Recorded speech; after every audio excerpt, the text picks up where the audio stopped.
नमस्कार. आता आपण आहोत हरिभाऊ बढे नगरकर सह ढोलकी सम्राज्ञी शिवकन्या बढे नगरकर यांच्या राहुटीमध्ये. ताई नमस्कार. नमस्कार. तुमचं नाव सांगा. माझं नाव नंदा बडे. कसा आहे तुमचा तमाशाचा प्रवास? प्रवास आमचा आता सुरुवातीपासून आम्ही दसऱ्याच्या टायमाला नव्या माळेला निघतो आणि नव्या माळेपासून तर चैत्र महिन्यापर्यंत तर आम्ही सात महिने याचा कन्नातीवरचा तंबूवरचा धंदा करतो.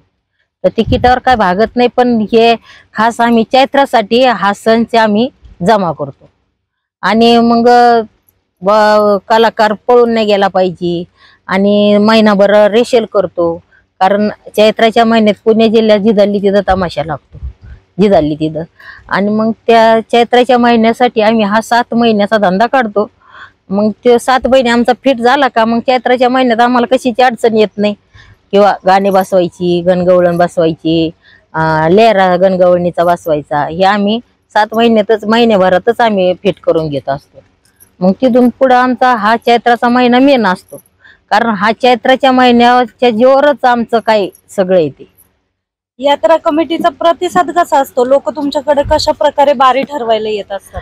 आता कुणी बारी ठरवायला तारीख खाली आहे का, मग काही काही आमच्या तारखा जात्यात अशा 2 लाख 2.5 लाख अशा जातात, आमच्या 3-3 लाख, आणि जे म्हणजे मेन तारखा जातात. आणि जे बाकीचे आता कुठतरी असं यात्रा कमिटी कोणी पाडून मागत, कोणी द्या 60,000ला, कोणी द्या, पण ते यात्रा कमिटी आमचा बी विचार करीत नाही ना. 60,000ला जर मागितलं तर तुम्हाला परवडतं का? असतं कलाकारांचं हे जीवन 60,000 मग परवडतच नाही ना आम्हाला, हे अजिबात परवडत नाही. कारण कसं की 6 गाड्या आणि 6 गाड्याचं डिझेल, आणि कलाकार आमचे 80 कलाकार, म्हणजे बिगारी आचारी धरून, ड्रायव्हर धरून, वायरमॅन धरून, कलाकार धरून, हे टोटल आमचे 80 लोक असतात. त्यांचे पगार द्यावं लागते आम्हाला, आणि मग भागत नाही ना आमचं. 80 नाही, आम्हाला 1 लाखापर्यंत सुद्धा भागत नाही आमचं. ढोलकी सम्राज्ञी ज्या आहेत शिवकन्या बढे नगरकर, यांचं आणि तुमचं नातं काय? ती माझी मुलगी आहे. त्या ढोलकी वाजवायला कधीपासून शिकल्या? त्यांना ढोलकीची आवड कशी निर्माण झाली? वयाच्या 5व्या वर्षापासून ती वाद्यकाम शिकली.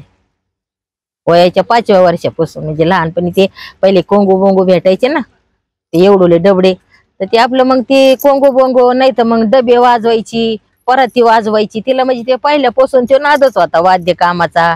मग गाडी चालवायचा नाद लागला तिला. मग तिथून पुढे आमच्या वडिलांनी तिला सांगितलं, बाई तुला नादच आहे ना आता ढोलकी वाजवायचा, मग आता तू वाद्य शिक. मग तिला वाद्य शिकवलं मग आमच्या वडिलांनी. मग तिथून पुढं मग ती वाद्य शिकली, तशी मग ढोलकी शिकली. मग ढोलकी शिकली तर मग ढोलकी, ड्रमसट, प्याड हे सगळं वाजवती. आता तमाशात त्या ढोलकी वाजवतात, नाचगाणं करतात, नक्की कसा आहे त्यांचा प्रवास? नाचगाम ती ढोलकी वाजवती, नाचकाम करते, गायन काम करते, वागात काम करते, आणि एवढंच तर नाही तर सगळ्या गाड्या सुद्धा चालवते. तुमच्या कुटीपासून तर JCB ट्रॅक्टर पर्यंत. घरी गेलं का नांगरट करते ट्रॅक्टरनी. तमाशात आलं एखादा ड्रायव्हर आमचा पळून गेला का बस ती लक्झरीवर चालून देते. तिला ते पहिल्यापासून ते डोकंच होतं तिला, ते म्हणजे वाना चालवायचं, वाद्य वाजवायचं, म्हणजे एकदम गड्यासारखं तिचं असं काम होतं. तुम्ही पण सपोर्ट केला? आणि मी बी सपोर्ट केला. मग मी कशाला म्हणू बाई गाडी नको चालू आणि तुला येत नाही, हा चालायची ना. मग मी बी तिला म्हणजे हेच दिलेले, हिंमत दिली तिला का तुला चालवायची ना गाडी चालू. मग ती ड्रायव्हर एखादा पळून गेला, बसली ट्रकवर, चालली गाडी, बसली त्या लक्झरीवर, चालली गाडी. म्हणजे आम्हाला तिने असं ऊन कशात लागूनच दिलं नाही. आम्ही म्हणजे आमचा तमाशा बंद पडन म्हणून आम्हाला तिच्या जीवावर काही वाटलं नाही. आतापर्यंत किती तारखा बुक झाल्या तुमच्या? कसं आता झाल्या तर आता सध्या 10-15 झाले, सध्या 20 झाले. आता पाडव्यापासून सुरू होणार. सगळ्यात मोठी तारीख कोणती आतापर्यंत बुक? चैत्र पौर्णिमा. चैत्र पौर्णिमा आमची मेन असते. आता काय झालंय, मोबाईल मुळे तमाशावर लय परिणाम झाला, आणि मोबाईल मुळे इतकी नुकसान झाली आमची तमाशा मंडळाची, लय नुकसान. पहिले मोबाईल नव्हते तर तमाशा म्हणजे त्यांना यात्रा कमिटीला लय मोठा वाटायचा तमाशा. आणि ह्या दळणा नव्हती तमाशाची का असाच तमाशा झाला तसाच तमाशा झाला तुमच्या पोरी असे. पहिलं 6 पोरीवर बी आमचा तमाशा व्हायचा. आमच्या वडिलाच्या काळात 6 पोरीवर बी आम्ही तमाशा करायचो. आता लोकांच्या पोरी कशा आहेत देखणे आहेत का गोऱ्यापणच पाहिजेत. वय किती खे आता वय आम्ही काय आई बापाला विचारायचं का आम्हाला विचारून काय फायदा आहे त्याचा वयाचं वय. मग आता वय काय सांगायचं त्यांना का त्यांच्या बायोडाटा आमच्या जवळ असतोय. मग त्यांना काय सांगायचं. मग आता पुरी गोऱ्याच पाहिजे नाहीतरण्याच पाहिजे. आता कुठून आणायच्या नाहीतरण्या आता भेटत येत नाहीतरण्या पण आता जसे भेटते तसे आम्हाला आणणंच आहे ना. असं आहे ना जशा पुरी भेटत्यान तसं आम्हाला सगळ्या तमाशाची तीच रीती जशा पोरी भेटत्यान तशा आम्ही भरतो.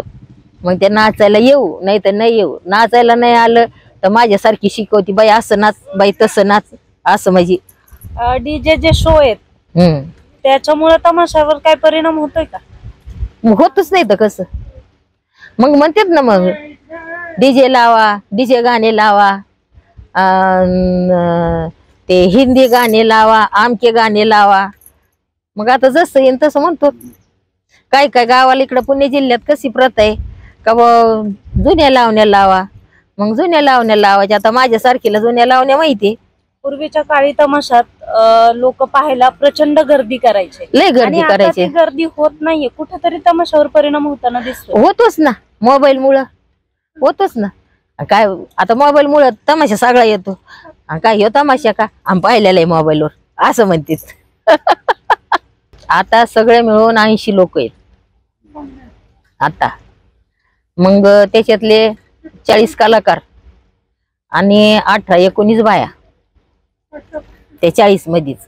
आणि बाकीचे मग लेबर आहेत काही ड्रायव्हर आचारी वायरमेन हे असं. म्हणजे आता सीजन झाला 8 महिन्याचा सीजन असतो आमचा. 8 महिने त्यांना कसं बी सांभाळायचं. कोणी पियाताड असते कोणी कसं असते पण ती सांभाळावंच लागत आहे आम्हाला. कारण पहिलं उचली द्यावं लागत 2-2, 3-3 लाख रुपये त्यांना. मग ते आत्ता ह्या चैत्रामुळे आम्हाला त्यांना सांभाळूनच आणावं लागत. एकदा चैत्र झाला मे महिन्यात आमचा एंड असतो. मग एंड झाल्यावर घरी जायचं हिसाब करायचा ज्याची त्याला वाट लावायचं. आमच्याकडे तंबू आहे लाईट साऊंड सिस्टीम आहे सगळे आमच्याकडे. तुमची ही कितवी पिढी आहे तमाशात. 7वी पिढी आहे. 7वी पिढी. आमचे आजोबा पंजोबा परत पंजोबाचे वडील त्यांचे वडील असं म्हणजे आमची 7वी पिढी.